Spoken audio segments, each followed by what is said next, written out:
I'm Dane Rose, and in this video we explore one of the facets of forgiveness through the lens of geometry.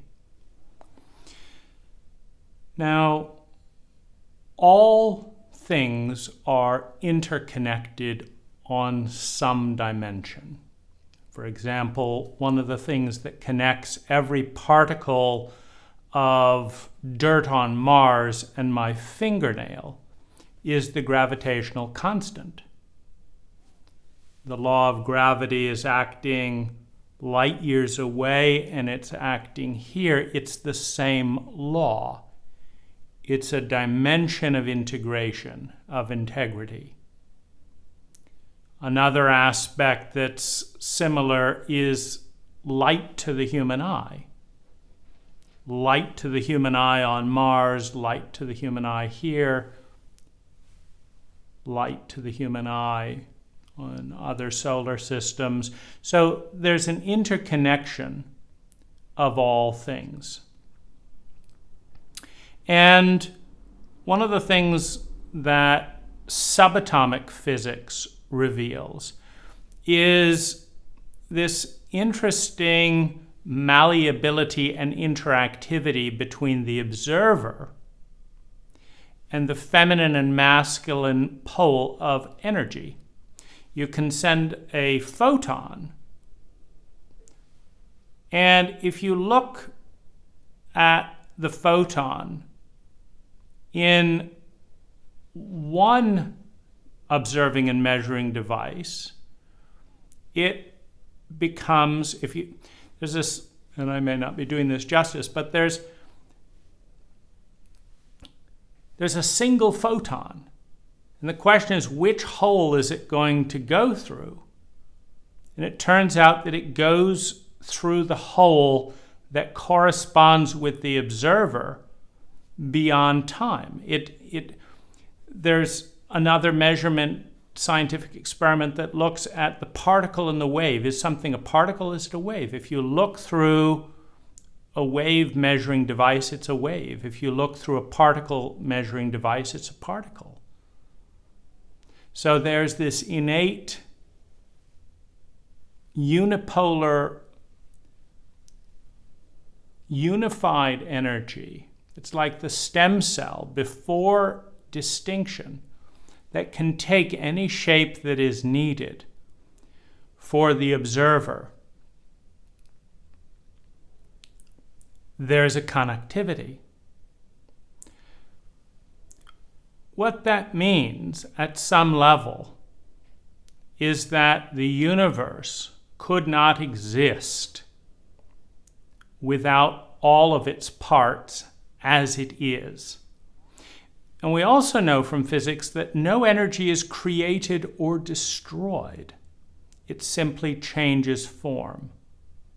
There is no loss of energy, meaning as energy becomes subject to entropy or some other formation, the energy doesn't vanish from the time-space dimensional continuum.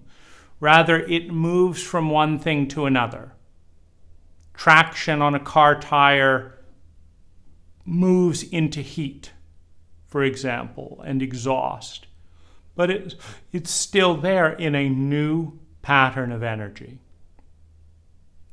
So if all energy is neither created or destroyed, but simply changes form, if the sum total of existence is an equation that in its totality cannot be added to or subtracted to, it can only change form.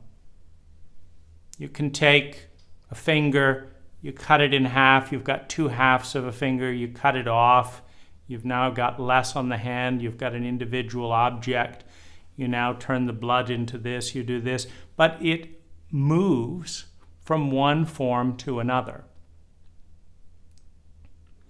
Now, what this suggests is that we are inextricably and interdimensionally connected, directly and indirectly.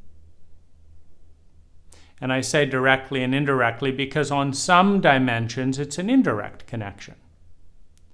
On a social dimension, for example, I might say something to so-and-so, and so-and-so says something on to so-and-so, and someone says something on to so-and-so, and indirectly, so-and-so hears something and makes a change because of what I said. It's an indirect connection.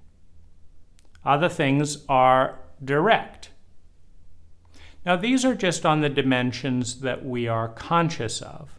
And the dimensions that we're conscious of correlate to the observing and measuring devices of the senses in our bodies. We have eyes, which measure a certain amount of light within a certain bandwidth of the light spectrum. We have smell that measures a certain degree of energy within a continuum of vibration called scent. But we don't have a wink. A wink being a sense that measures the number of right angles in a space. Now we can use the mind and a calculator and get out and measure that, but we don't automatically get a reading. The way we automatically, that's red. We don't have to think about it. We don't have a wink. The sense of right angles. We don't have more than 5 observing and measuring devices, which generate the distinctions of 5 separate dimensions. But every single sense that you put online in consciousness adds dimensionality. You can create a computer code that scans and measures the number of right angles and will give you right angle density in any location. Now, why would we use it? We wouldn't. That's why we haven't evolved that sense. It doesn't correlate to survival, security, love and belonging, etc., Maslow's hierarchy of human needs. It doesn't correlate to our deepest drives, so we haven't developed it. We could. We could have a wink. We could have a sync. Sync could measure the numbers of circles, could measure the radiuses of things, and we just walk into space. 648 radiuses of 3.6 degrees. 200 right angles over here, 300 right angles over here. What's the point? What's the point? The point is the ongoing drive for increased sustainable well-being. The point is reduced chronic suffering. That's the point. And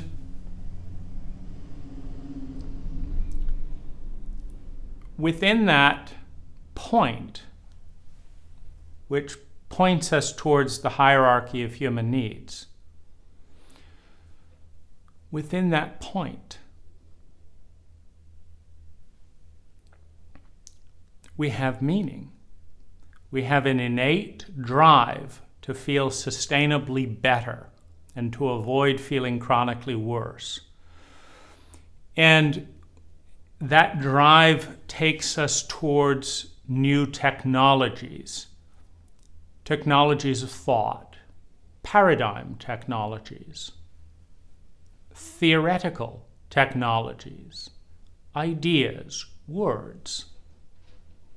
It takes us towards technology that promises to sustainably increase our human well-being and to sustainably reduce our chronic suffering. That's the underlying drive.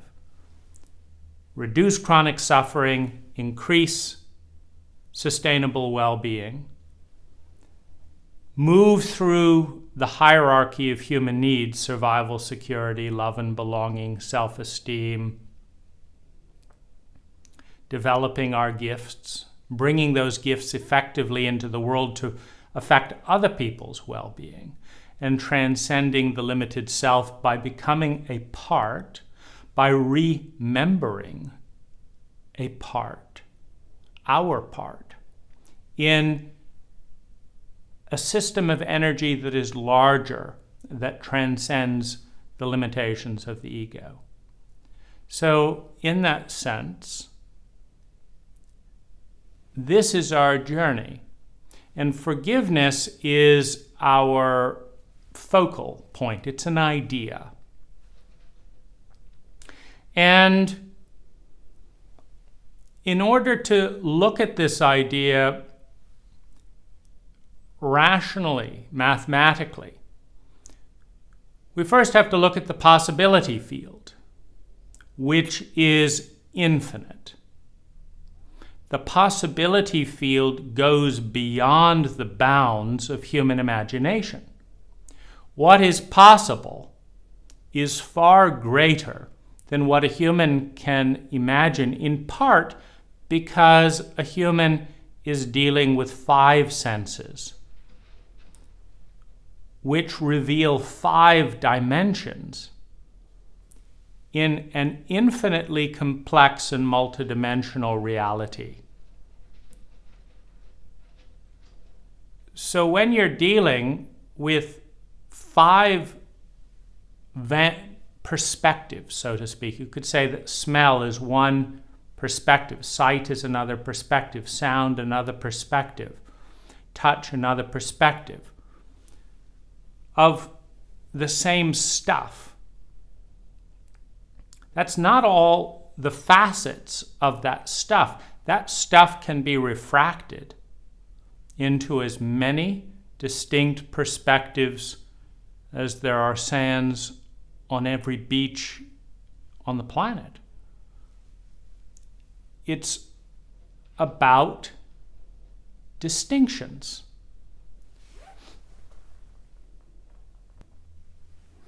Now, to give a sense of what I mean about how large the field of distinctions are dimensionally, we can look at the dimension of light and the color wheel, right? And you can refract the color wheel into primary colors.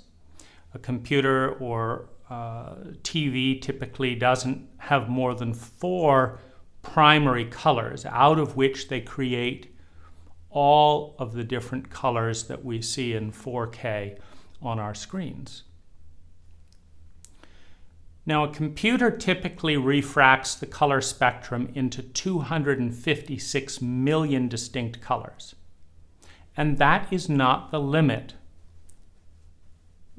of the color wheel's refraction ability. It is the limit of the computer chip ability to take the infinite whole of the color wheel, the color possibility, and break it down into gradients. Millions of gradients of green, millions of gradients of blue, millions of gradients of red, etc., etc. So you can break simply white to black with all the grays in between. You can break those down into a billion different distinctions. So we look at reality, we look at stuff that we call reality through lenses of perception that are minuscule in the amount that they reveal. And through the minusculeness of that sensory perception, we're able to sustain and maintain an illusion of isolation.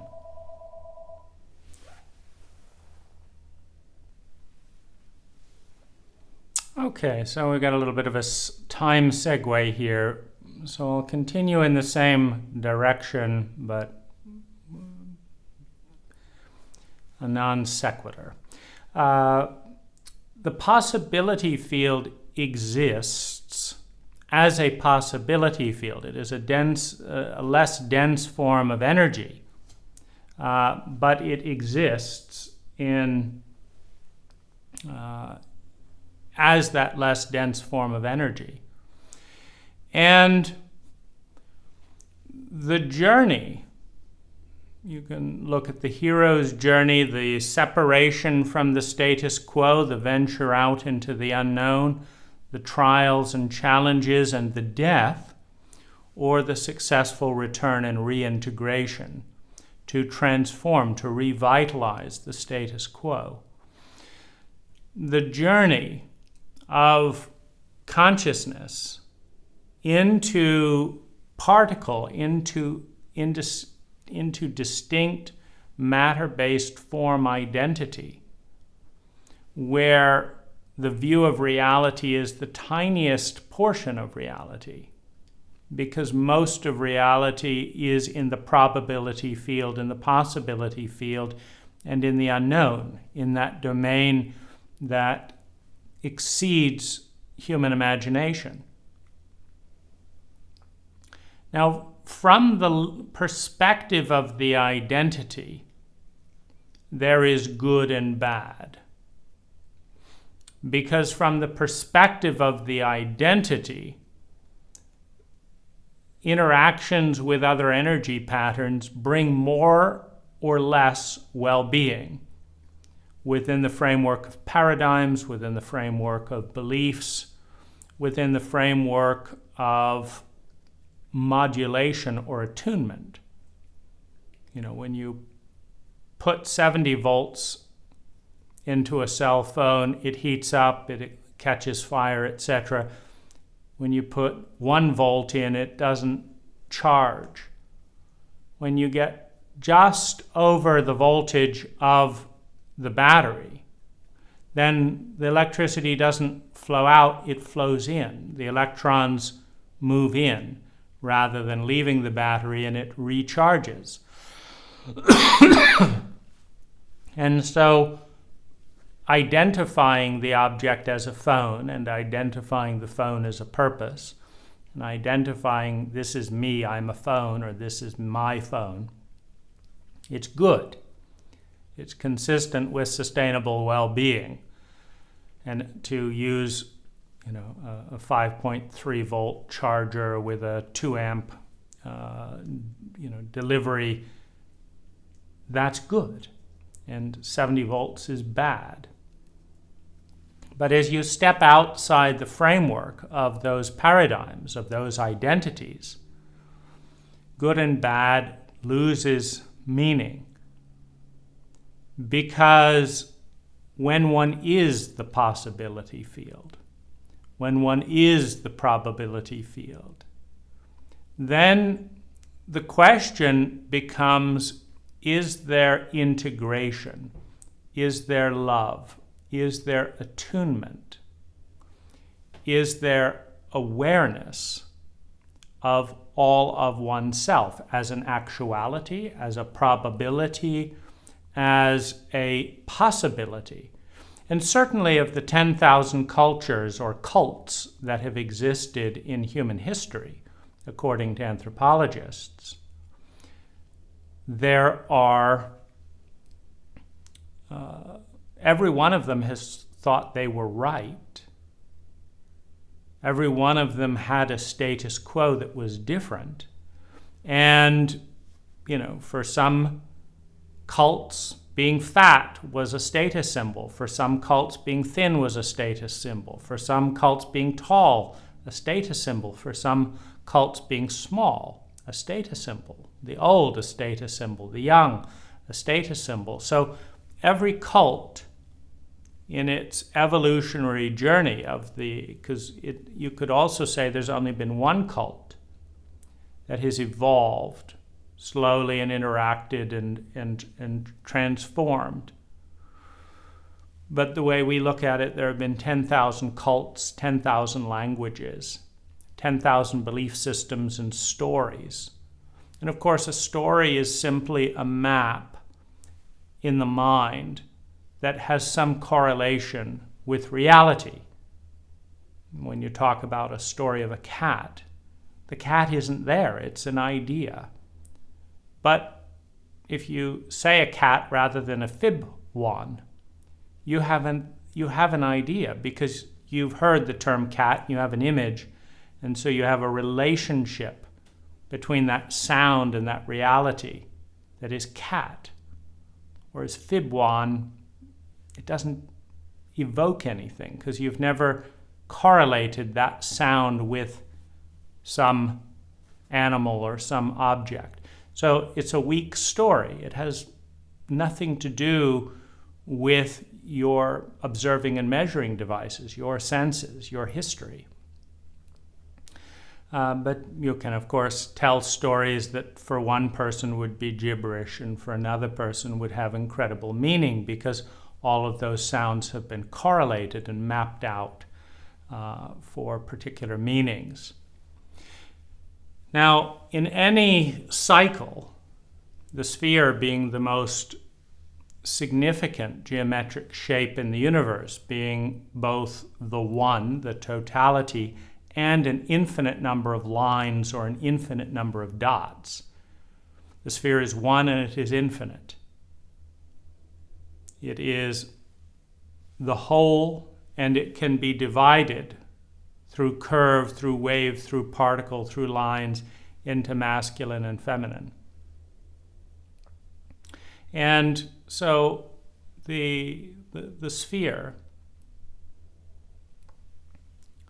the totality, to return to the place that we began and know it for the first time. It's the end of the journey for the isolated particle of God, Goddess, all that is, of the isness, of all of that energy, that whole ecological framework of which we are inextricably a part, to come back to it as one, as whole. And how do we do that? When we separate ourselves from, by putting ourselves below or above some facet of reality. So superiority and inferiority create an illusion of isolation or distinction between one part of the ecology and another. And it's easy to see when you think of a plant, because uneducated purists, ungrounded New Agers, if asked to choose, what do you like? Do you like the mud and the root, or do you like the orchid? Do you like the bark and the rock and the this, or do you like that flower? Do you like the smell of dirt, or do you like the fragrance of the flower? Well, the uneducated gardener tries to pamper the leaf and pamper the flower, coddles the flower, sprays little bits of moisture on the flower, talks to the flower, maybe isolates the flower from the root, cuts the flower from the root. We don't want any of that dirty stuff, right? We don't want any of that shadow energy. We don't want any of that mud. We just want the flower. And yet, separated from the mud, the flower quickly withers. And one of the most common mistakes of superiority, inferiority thinking is that of trying to nurture a flower to grow without its roots. Because the gardener, if asked to choose, do they want the roots of the flower or do they want the flower, will pick the roots, because the roots, when nurtured, give rise to another flower. This is clear in science. It's clear in gardening. The manure leads to the flower. The dark leads to the blossoming and the light. It's not clear in psychology. which is a rudimentary science, meaning we have studied the psyche with less care and less science than we have studied plants. So we don't understand the correlations between the sadness and the joy, between the up and the down. We don't understand them. And so we make the same mistake of an uneducated gardener. Isn't that flower beautiful? Well, the logical extension is if the flower is beautiful, the roots that produced the flower is even more beautiful.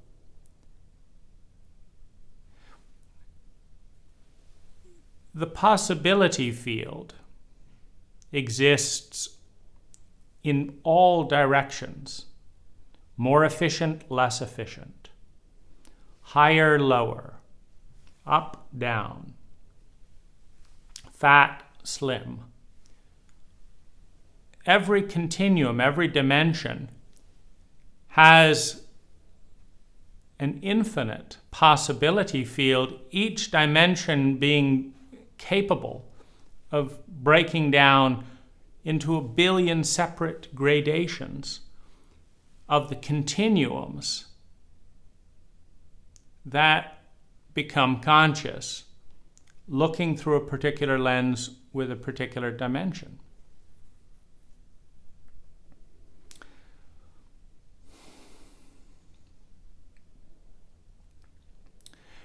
Now,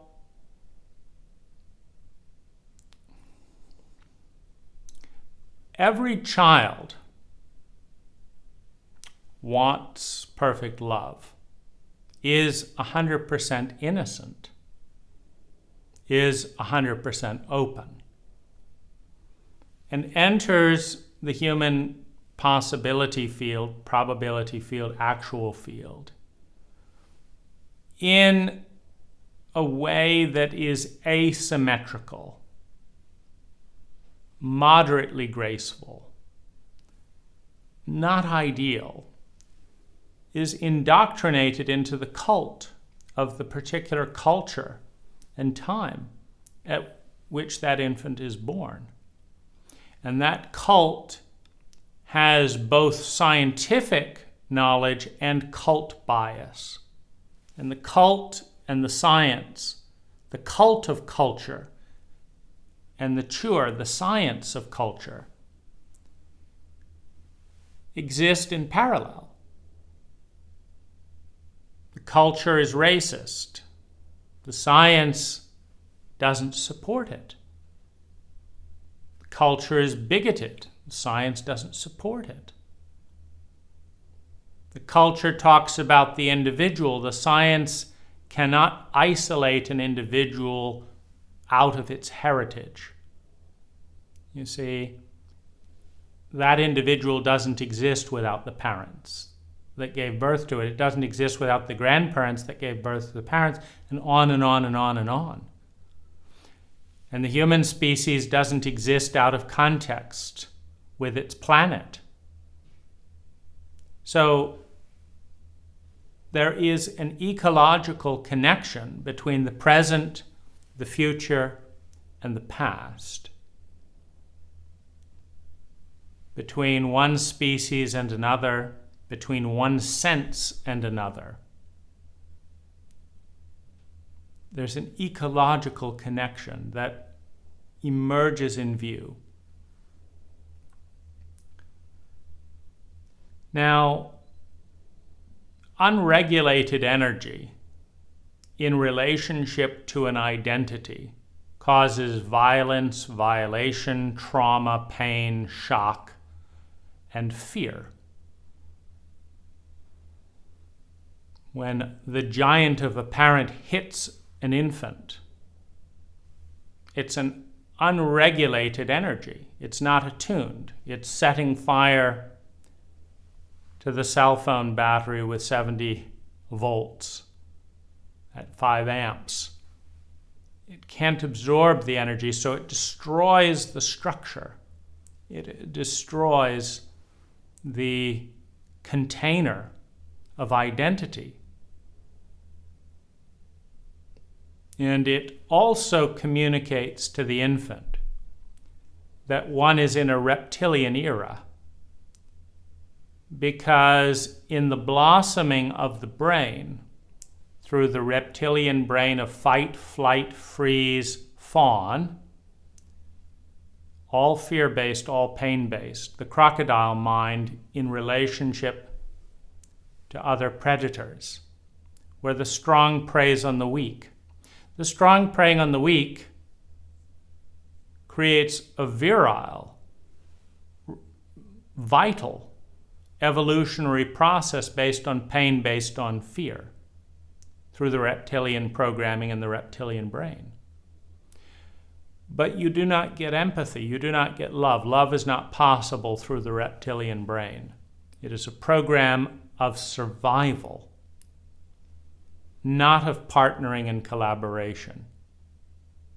You do not get the opportunity for synergy until you develop the rational brain, which can be sociopathic. I'll use you and you use me and we'll both get ahead. Not because we care about one another, but we recognize the expediency of using one another to get what we want out of the relationship. We recognize that expediency. And so we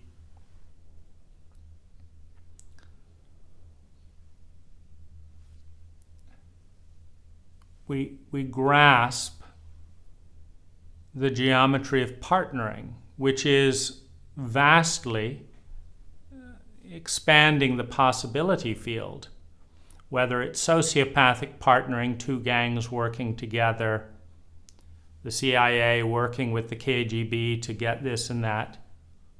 You got two sociopathic groups of people, each dovetailing, agreeing to share the spoils or, share certain illegally gathered data for common purposes. It's not empathic, it's not human, it's sociopathic, but intellectual. It's grasping the opportunity to mutually benefit out of enlightened self-interest. And then comes the empathic regions of the brain, where it's not just grasping the possibility to engage within certain framework, but with empathy and with love comes the ability to trust, and comes the ability and desire to develop a code of interaction that's real, that expands the possibility field exponentially. So, in this journey into the particle and the isolation of the frightened, lonely individual identity or ego that says, this is me separate from everything else. This is my identity, and I will fight, I will kill, I will attack, I will protect my identity. Identity. My items, identity, ideas, the things that make me separate from everything else. I will hold on to the cohesion of that pattern as distinct and separate from everything else. Starts moving through knowledge and through awareness into interconnectivity, into ecological thinking. Lineal thinking leads to isolation. Ecological thinking leads to inclusion. One cannot look through an ecological paradigm without noticing the inextricable links on multiple dimensions between every single object in time, in place, in form, with every other object in time and place and form on one level or another, including ourselves, including ourselves, connected to our cult, connected to our family, connected to our environment, connected to our body, connected to our world, our universe, connected to all the other species on the planet. It's not hard to see. It's hard to teach an infant not to see the obvious interconnectivity between the particle and the whole. Now, forgiveness comes into this journey as we journey from the totality of all that is into the distinct consciousness that is born through language and separation. Because all consciousness, all human consciousness, is in the form of human thought. Even if we have a sensation, we have a thought that says that's hot, that's cold, and that's how we become conscious of it. And then we remember those thoughts and store them in the body as remembrances, as patterns of energy. So even as we work together to remember,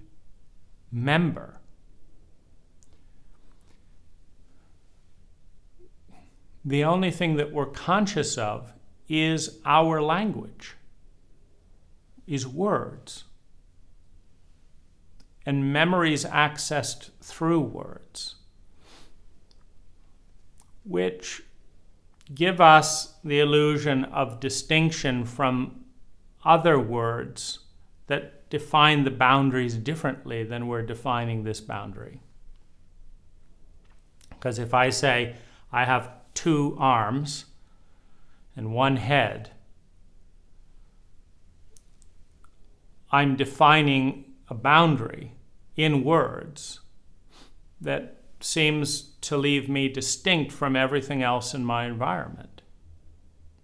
And if I say that I'm atoms, and these are atoms, and these are atoms, then there is no distinction.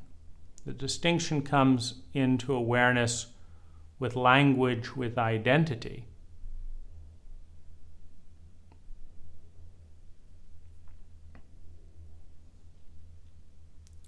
There's a story in Buddhist literature where the Buddha is talking about, wouldn't you feel angry when this happened in this lifetime and, this person killed you and tortured you? And the Buddha says, well, I would feel angry if I believed I was that person being persecuted and tortured, and I believed I was separate from the torturer. But because I do not believe that I am separate from either, and because I do not believe I am that person, I just feel the joy of being. I do not feel angry. I do not feel pain. I do not identify with the pattern of energy that is being tortured. I identify with being distinct, with being more than. And so there is no violation. Forgiveness is the process, first of all, of experiencing pain to the identity, my things, my ideas, my beliefs, my body, my house. So first there's a boundary that is described that says this is something and it's mine. And then there's a value discernment or judgment that says this is good the way it is. Houses should not have holes in them. A house is defined by this and this and this and this and this and this, and this is my house. So now I have an idea that I've called house, And then I have an idea that is my land and my house. And then I have the idea of how people should relate to my house. And then one person doesn't relate that way. One person takes a sledgehammer and puts a big hole in my house. So they've violated my idea of a house and my idea of law and my idea of courtesy and my idea of safety.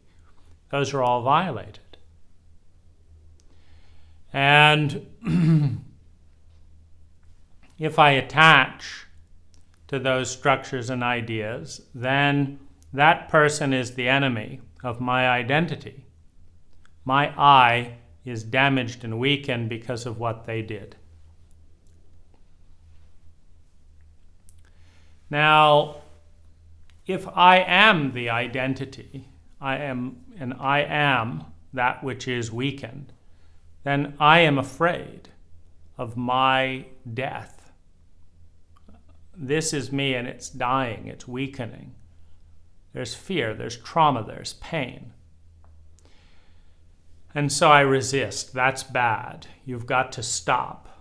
And sometimes the energy, whether it's a flood destroying a building or a electric shock destroying a body, sometimes the energy, or it's 100 people who refuse to listen to what they should be doing based on the norms of the cult that says this is my house and these are my... There's an energy there that's bigger. And so there's a sense of trauma in the helplessness, in the shock of that 70 volts interacting with 5 volts. And the identity is broken. The identity is shattered because it can't bend. The consciousness that says, this is me, I am the one that's this way, and I can't change. Or the consciousness that is this way judges the change. Let's say that I internalized my parents' judgments about stupidity. So stupidity is just whatever it's defined as. But let's say stupidity is not grasping that 2 + 2 = 4, mathematical obtuseness or stupidity. I just don't get it. And let's say my parents scoffed at, scorned at, looked down to, and disowned anyone who couldn't grasp basic mathematics. So I, of course, did very well in school and learned mathematics so that I could be loved, so that I could belong. Survival, security, love, and belonging, so I could meet my human needs in Maslow's hierarchy. And then I get into an accident, an auto accident, and have a brain injury, and I can't grasp numbers. That part of the brain has been disrupted. Now I cannot accept myself because I've internalized my parents' judgments that say I'm unlovable. Anyone is unlovable who can't do basic mathematics. That was fine when I could do mathematics better than most people. But now that same judgment denies me as being worthy of being loved. But I have the human need to be loved. And I cannot accept myself. And when I cannot accept myself in a given state, in the probability field and possibility field, when I cannot accept myself, then I cannot accept the environment and the people who participated in bringing the new state about. So everything becomes unacceptable. I cannot accept myself that I'm stupid because I cannot accept living and being part of a family that doesn't love me because I'm stupid.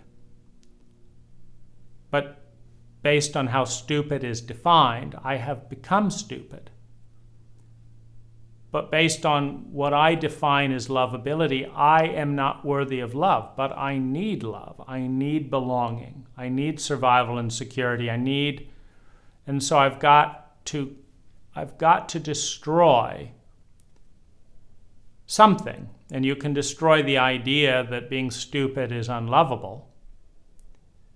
Or you can destroy and attempt to destroy that which brought about the unlovable state. For example, Ted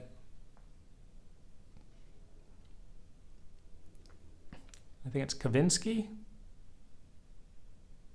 Anyway, Ted Kavinsky the Unabomber had a very difficult time after coming out of childbirth in hospitals. He never could form human relationships after the trauma of dissociation from his parents. And people could not love him as he was, and he could not love other people. And he hated the world. He hated doctors. He hated technology. He hated the culture that turned him into a state that was unlovable within the very culture. And so he decided to destroy and blow up technology, the science that would take a child away from its mother. And this is always how evolution works.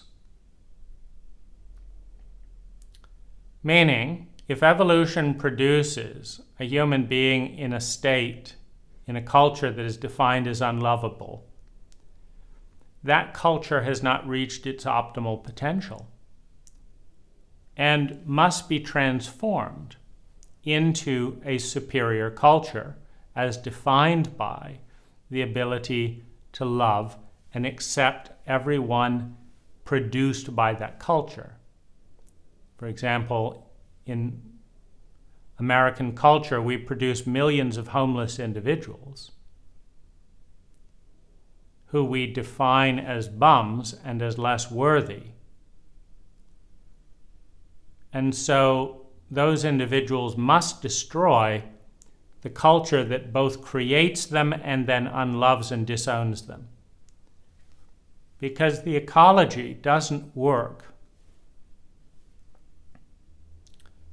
without interconnectivity. The synergies are not unleashed without interconnectivity.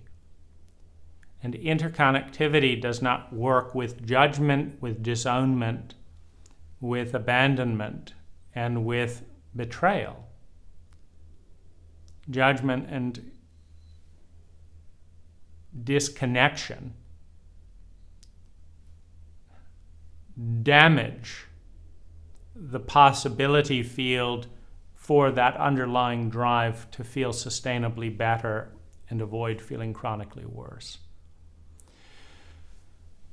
So when we encounter energy that feels painful, that feels terrible, that feels unlovable, that's frightening, we resist it, we push it away. I don't want to see it, I don't want to feel it, I don't want to be near it. That's bad. We create a shadow. We create a bag of what is separated from and avoided.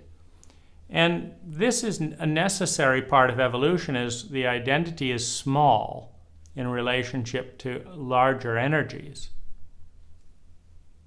kind of maneuvering through. But at some point in growth and awareness, we must accept that within the possibility field is the same stuff combined in different ways. You can think of the possibility field in mathematics. If you have a 10-point number system, you go to 9 and then repeat. So there's really just nines. There's 9 different distinct symbols, and then you just, and there's, I guess, 10, a 0. And then you just repeat endlessly. And through geometry and multiplication, you can get an infinite probability field. And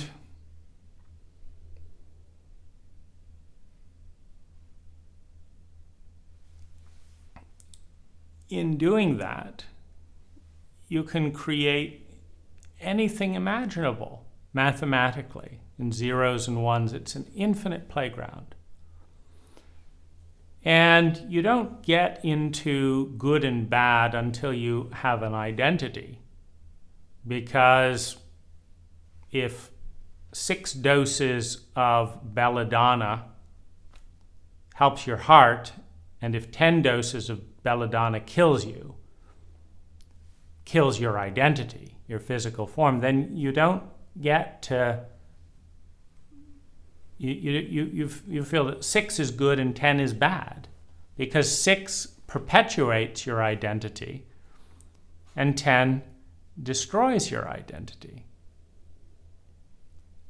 And so that's good and that's bad, but looking objectively, no number is good or bad. Through the lens of identity, something is good or bad. That which we disown and judge, are superior or inferior to, is that which we anesthetize the connection between ourselves and it.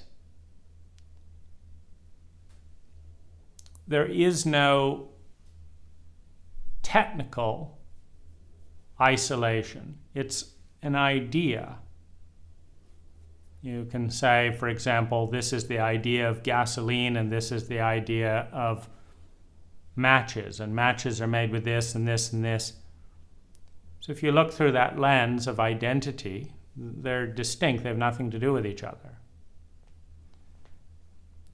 But if you look through the lens of energy and atoms, they are connected. They're both made of atoms, they both rely on the law of gravity, etc. They have unique shapes and they're in a dance with one another. As these things create gasoline and these things light gasoline and these things become smoke from gasoline, there is a transformation.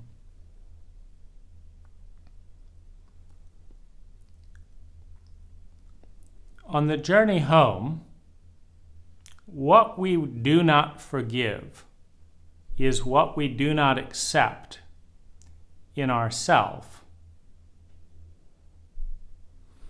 So you can see the ego as the particle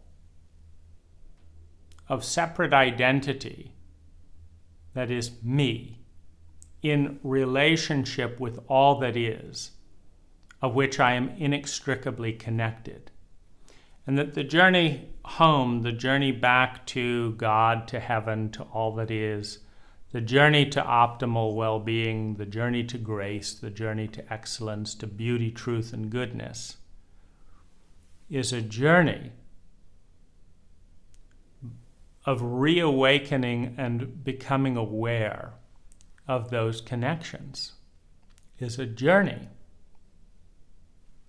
of remembering, re-putting together the language and awareness of what was separate,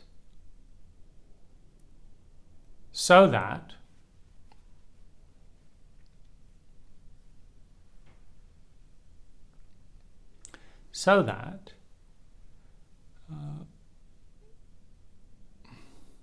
we can return in that hero's journey to be a part, to belong to something bigger than ourselves, so that we can transcend the isolation of the myopic, fragmented ego.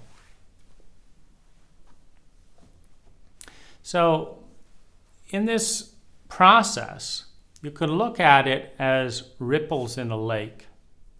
The actuality field of our life is so big, and the probability field of our life is so big, and the possibility field is so big, and the unknown is vastly bigger than that.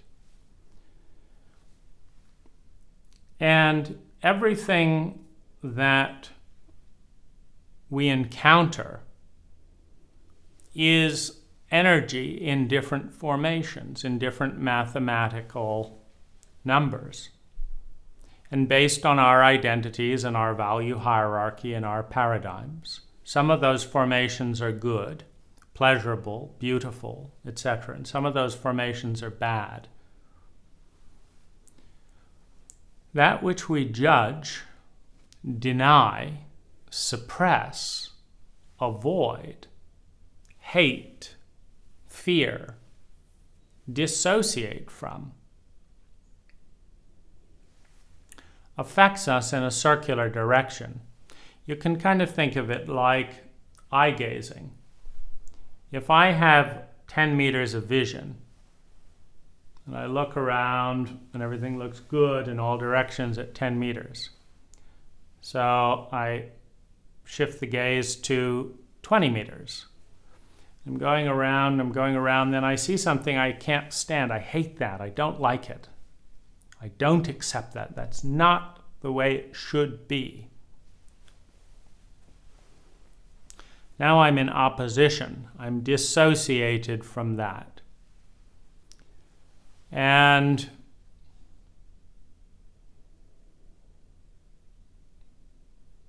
in dissociating from that,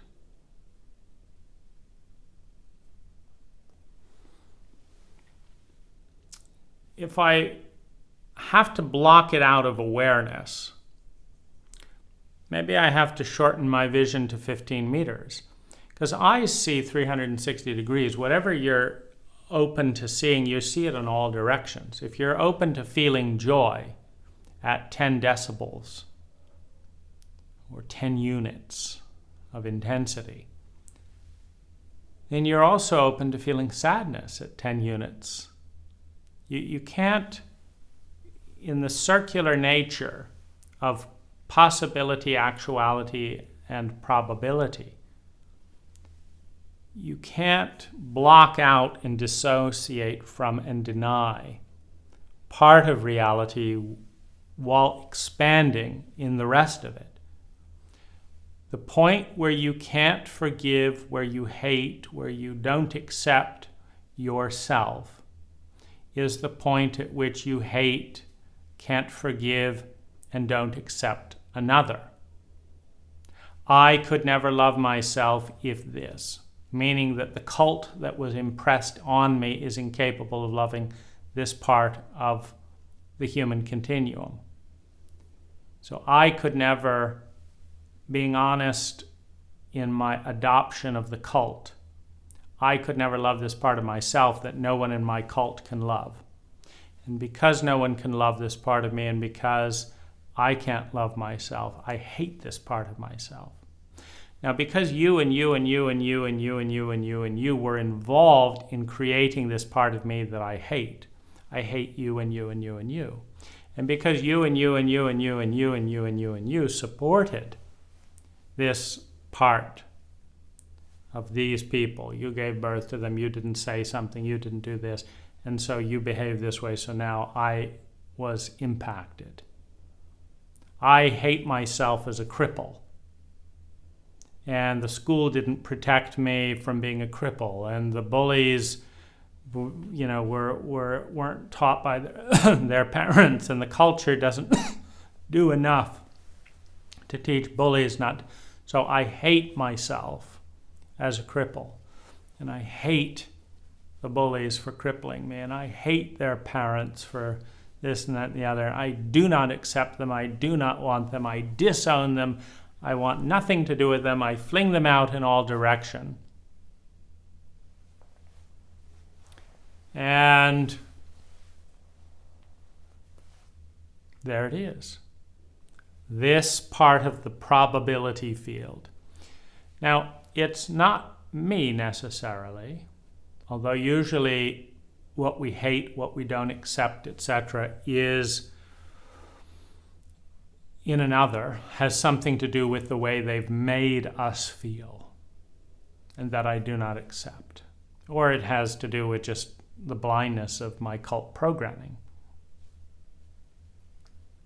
But I cannot accept this part of me, and you brought this unacceptable part of me about, so it's your fault. So I'm going to take all this self-rejection and I'm going to project it out there. And I'm going to criticize you. And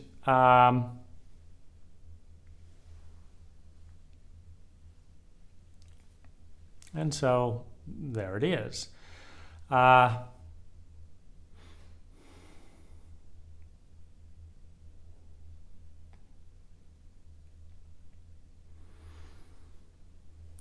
the journey of evolution and expansion, it is a journey of consciousness, of ownership, of power, of awareness, of acceptance, of love, and growth. Now, every continuum is infinite, meaning that there is no point on any continuum that cannot be improved. As long as the paradigm of continuums is in play, then continuums can be improved. And there is no point on any continuum that cannot be improved. And in the improvement, what we're looking at is grace. We're looking at the sphere, which is the least amount of, it's the geometric shape that takes the least amount of energy to transport. That's why we have wheels. But a sphere, once it's been refracted into lines or dots, can always be improved. Higher density is just like the endless picture. You have the old TV. Now we've got 8K TVs. But they can be improved. Why not 16K TVs, right? You can always improve anything on any continuum. Which means that every single point of reality for every single person in every single area of their lives is in a neutral place that could get better or worse, wherever it is. When you say this is perfect, it isn't. When you say this is as good as it could possibly get, it isn't. I have my dream car until you notice that it could get better mileage if this was done. It could have better feeling texture here. It could sound a little better here. It could have better speakers there. It can always be better. And it can always be worse. So every single thing that exists on a continuum. Where if someone else, for example, let's say someone is an addict on the street, and you have a little hot dog stand that you built for $500, and you're not an addict, and you're selling hot dogs. Well, you're in heaven compared to the addict who doesn't have any money and wants to be productive, but can't get through the day, etc. And the hot dog stand person looks to the person who has 3 hot dog stands, or a stainless steel one rather than an old rusty iron one, or this or that, and there's a better hot dog stand, then there's better hot dogs, and so there's, no matter where you are, it's better than some other person, and it's worse than some other person. It's better than some possibility, and it's worse than some possibility. It's better than some probability, and it's worse than some probability. In that way, it is a neutral point on the mathematical continuum. And what we're looking at is continuums of grace and continuums of intelligence, where there's a more graceful way of doing it, there's a more beautiful way of doing it, there's a more intelligent way of extracting more sustainable human well-being per unit of energy invested than the way before. Child molestation. It's processing resentment, often by an abused child living in a parent's body. It's the best thing I know, is to give the pattern that was given to me as unconsciously to them as it was given to me. My parents abused me sexually, I abuse you sexually. I haven't done much with the program. It's the best I've got. My parents never talked about it, thought about it, read a book about it, neither did I. Just intergenerational abuse. Well, that goes on, and that goes on, and that goes on, and then someone writes a book about it. Someone brings it up. Then the next parent does interrupt it. But someone else raped and beat and burned their child and did that. And someone else only raped their child, and someone else only burned their child, and passed on that, and passed on that, as a technology of bonding through pain, of healing the loneliness of the isolated identity to say that I'm ashamed and I'm alone and I'm helpless and I feel separate, and now you do too.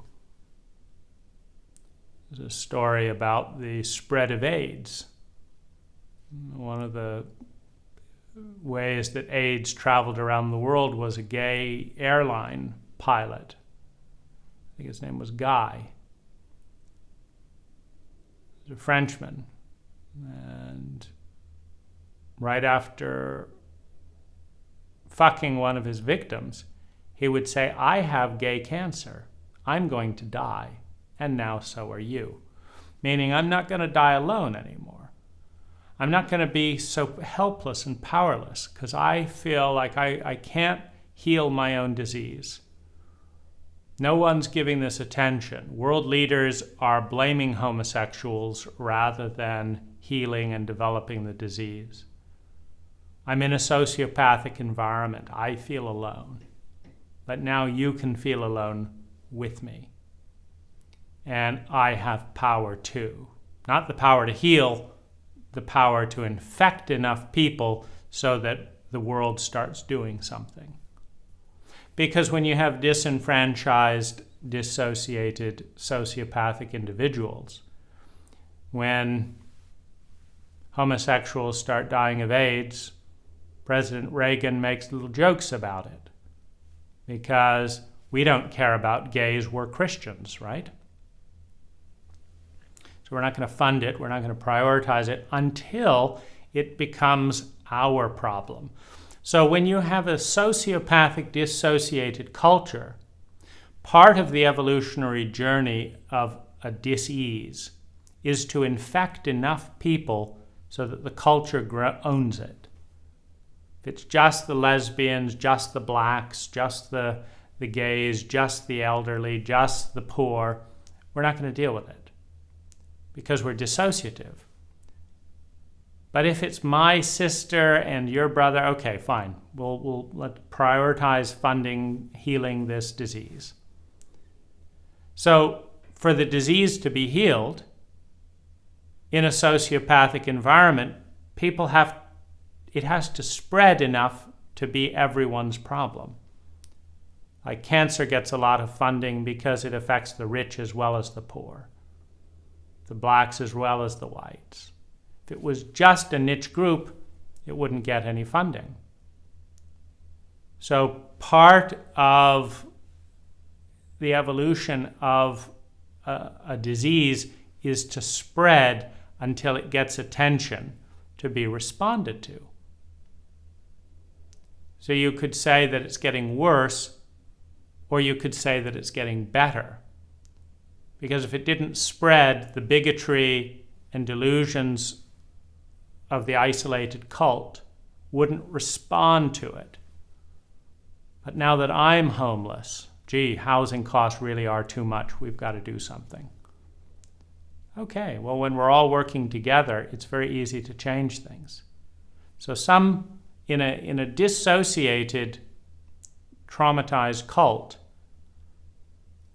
the mechanism of evolution is to distribute the pain evenly.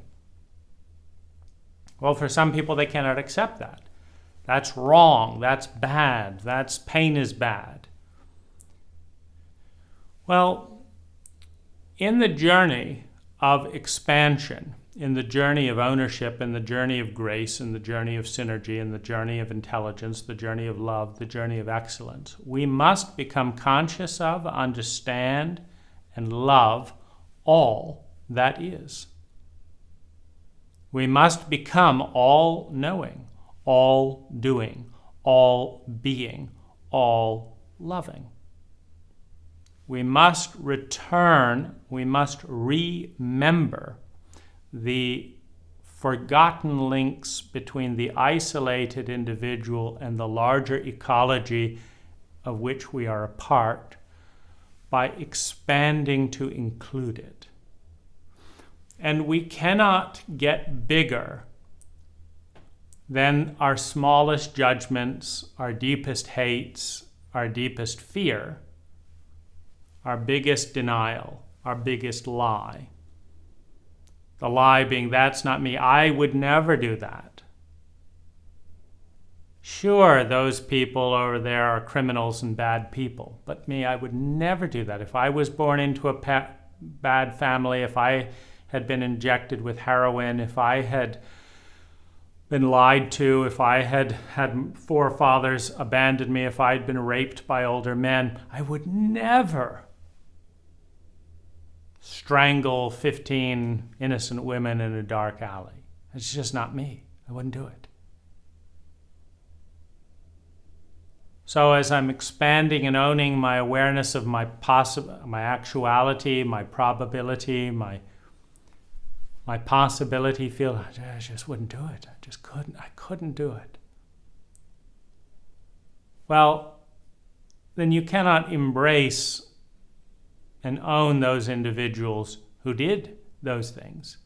You cannot embrace in the unconscious mind the past lives in which you did and had done to and participated in and stood by, etc., and all those things. So you cannot open up to the whole self. How can you love?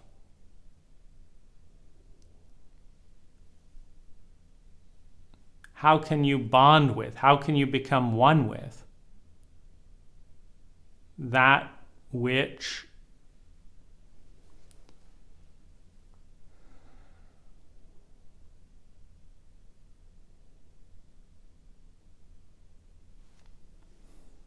one denies, separates from, feels superior to, feels inferior to, would never in a million years, can't accept, can't own, can't see?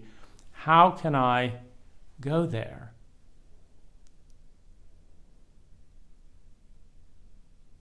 And how can I become one with God, Goddess, all that is, with the all-knowing, when I am in denial? So, at whatever point in the actuality I cannot forgive myself for doing this, or I will not forgive myself for doing that, or I could never allow myself to do this.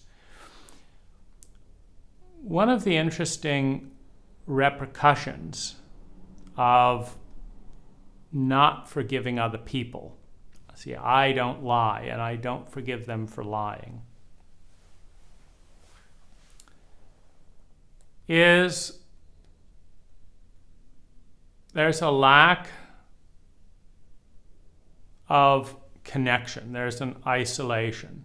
And we need to connect. We need to become conscious. We need to grow to complete that hero's journey, to return to the place where we began and know it through language for the first time. We need to do that. And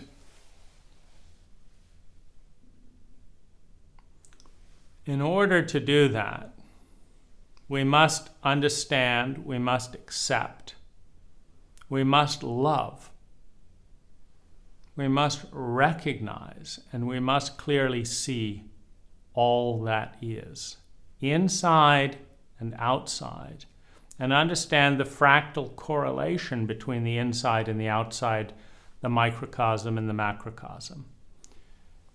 We must come to see all that is through new eyes.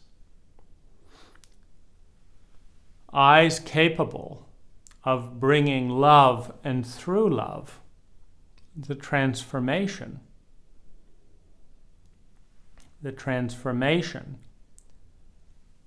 of less intelligent energy patterns to more intelligent energy patterns, less graceful patterns to more graceful patterns. We must learn grace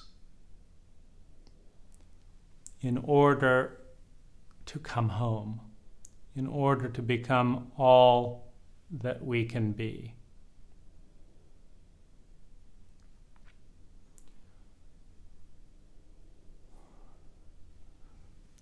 That which we will not forgive in those rippling out of becoming all that is becomes the boundary, the prison. We will not forgive these people or these parts of me for these thoughts, these feelings, these behaviors. We will not forgive it. Therefore,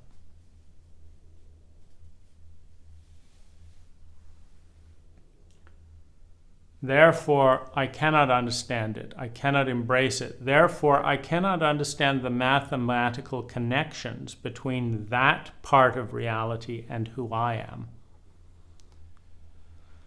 So I cannot fully love and accept myself as being connected in some way to that pattern.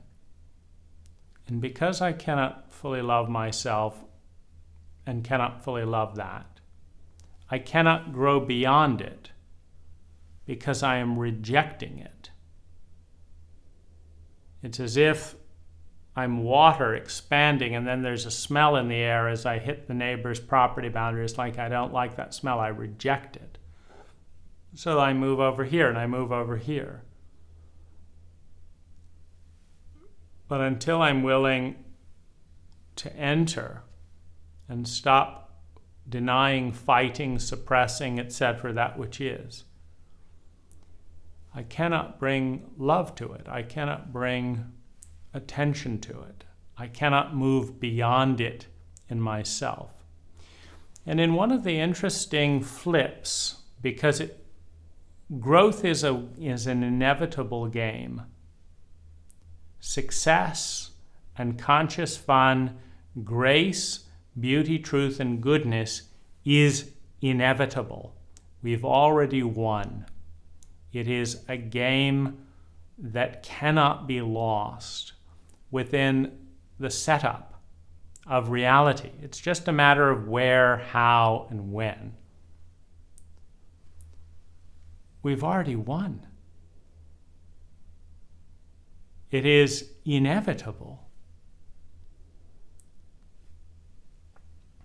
So if we cannot forgive someone for molesting us as a child abuser,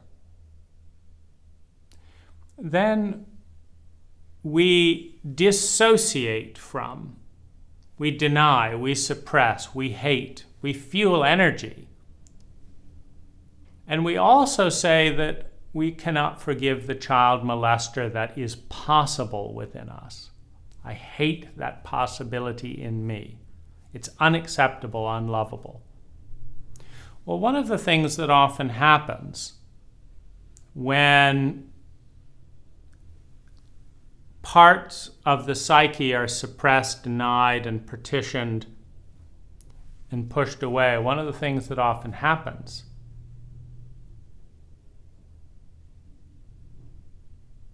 is that we become, in order to grow, first we become the abuser that we cannot forgive. It's like forgiveness and moving through that ripple and barrier is so important to complete the circle of growth and coming home, that if we cannot forgive the abuser, we will become the abuser until we learn to forgive ourselves for the abuse, at which point we forgive the abuser as well. And then we can move through the circle and continue to own all that is on our journey home.